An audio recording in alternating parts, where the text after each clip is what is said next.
Operation lotus के बाद दक्षिण भारत में सरकार बनाने वाली बीजेपी के लिए मुश्किलें बढ़ती जा रही हैं।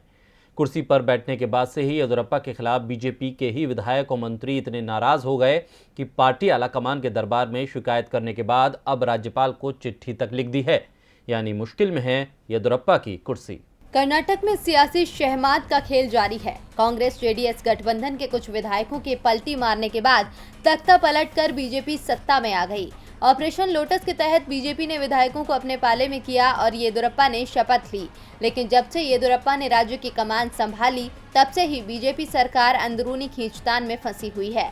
येदियुरप्पा को कुर्सी पर बैठे 20 महीने भी नहीं हुए हैं और अब कर्नाटक सरकार की स्थिरता को लेकर संदेह पैदा होने लगा है। कर्नाटक हाईकोर्ट से सीएम येदियुरप्पा को ऑपरेशन लोटस मामले में झटका लगने के बाद विधायकों और मंत्रियों की बगावत ने मुश्किल को बढ़ा दिया है। कभी भ्रष्टाचार के आरोप, कभी सीडी कांड के चलते कर्नाटक सरकार की फजीहत हो रही है। हालात तो इस हद तक सरकार के भीतर खराब होते जा रहे हैं कि बीजेपी विधायक मुख्यमंत्री तक को हटाने की बात कह रहे हैं।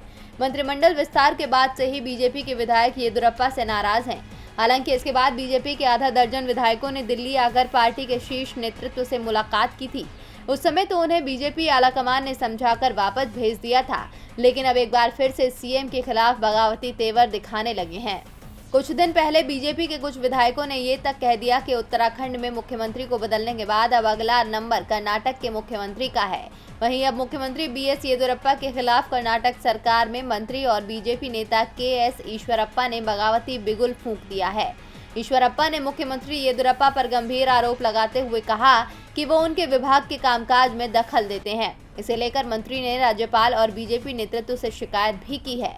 राज्यपाल वजुभाई वाला को लिखे पत्र में ईश्वरप्पा ने येदियुरप्पा पर कर्नाटक व्यापार का लेन देन नियम 1977 का उल्लंघन करते हुए अपने मंत्रालय में सीधे हस्तक्षेप का आरोप लगाया है।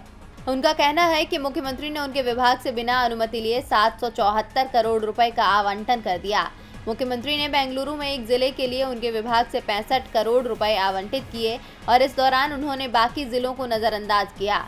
मंत्री ने कहा कि दुख की बात यह है कि सीएम ने जानबूझकर उन्हें नजरअंदाज करते हुए ये आदेश जारी किए। अगर ऐसा जारी रहा तो न जाने वे मंत्री के तौर पर काम कर भी पाएंगे या नहीं। मंत्री ईश्वरप्पा ने अपने पत्र की एक कॉपी प्रधानमंत्री नरेंद्र मोदी, गृह मंत्री अमित शाह और बीजेपी प्रमुख जेपी नड्डा को भी भेजी है। एक मंत्री के मुख्यमंत्री के खिलाफ बगावत का झंडा बुलंद करने के बाद विपक्ष भी येदियुरप्पा को घेरता नजर आया। डीबी लाइव की रिपोर्ट।